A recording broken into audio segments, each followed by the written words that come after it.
SBI clerk 2025 के notification कब आएंगे? क्या हमें इस एग्जाम की तैयारी करनी चाहिए दोस्तों? अगर आप न्यू एस्पिरेंट हैं तो ध्यान से सुने दोस्तों। अगर आप 2025 में बैंक एग्जाम की तैयारी शुरू की है तो क्या आपको एसबीआई क्लर्क 2025 के एग्जाम की तैयारी करनी चाहिए दोस्तों, क्योंकि एसबीआई वाले अचानक से अपने अंदर पीओ 2025 के नोटिफिकेशन जारी कर दिए हैं दोस्तों। अगर इसके भी नोटिफिकेशन अचानक से आते हैं तो इसके क्राइटेरिया क्या रखे जाएंगे दोस्तों? हम अगर इस एग्जाम की तैयारी अभी से शुरू करते हैं दोस्तों तो हमें इसमें क्या स्ट्रेटजी अपनानी होगी कि अगर इसके सिलेबस भी चेंज किए जाते हैं तो हमें उस वक्त सिर्फ प्रैक्टिस करने का टाइम मिले, हम इसकी तैयारी नहीं दोस्तों। तो दोस्तों हम सभी बातें करेंगे, सभी चर्चाएं करेंगे।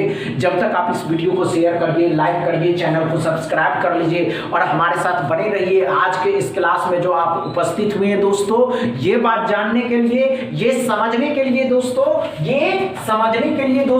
कि एसबीआई क्लर्क 2025 के एग्जाम की तैयारी करने वाले सभी एस्पिरेंट ध्यान से सुने।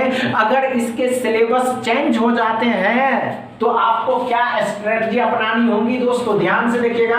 किस पोस्ट के लिए इसके नोटिफिकेशन आएंगे? तो क्लर्क के अंदर जूनियर एसोसिएट के लिए। समझ में आ गया? क्लियर है? इतनी बातें क्लियर है। और दूसरी बात दोस्तों, इस वर्ष भी 2025 में भी वैकेंसी जो रहने वाले हैं दोस्तों 13,000 प्लस, और आप सभी को एक सीट की आवश्यकता है दोस्तों। आपको एक सीट चाहिए, हमको 13,000 से कोई मतलब नहीं है। हमको 13,000 से कोई मतलब नहीं है, हमको बस एक सीट चाहिए। समझ में आया दोस्तों? अगर इसके सिलेबस को चेंज भी किया जाए और हम इस एग्जाम की तैयारी इस लेवल की करके जाएं दोस्तों कि हमें सिर्फ नोटिफिकेशन आने और एग्जाम के बीच में जो 1 मंथ का टाइम मिले तो हमें सिर्फ प्रैक्टिस करने का टाइम मिलना चाहिए दोस्तों। ध्यान से देखिएगा।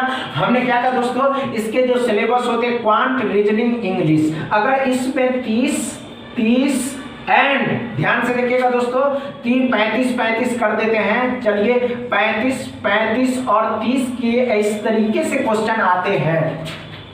अगर इसको बदल दिए गए और इस तरीका से पूछा गया 30, 40, इस तरीका से पूछा गया क्वांट के लिए 30 दोस्तों, रीजनिंग के लिए 30 दोस्तों और इंग्लिश के लिए 40, तो क्या आपको कोई प्रॉब्लम है? आपको कोई प्रॉब्लम नहीं होनी चाहिए दोस्तों। आप अपने माइंड को एकदम कांस्टेंट कर लीजिए कि नहीं, 2025 में हमको एसबीआई क्लर्क के पोस्ट पे जॉब लेनी ही है, तो आपको कोई नहीं रोक सकता है। समझ में आ गया? इतनी बातें क्लियर है?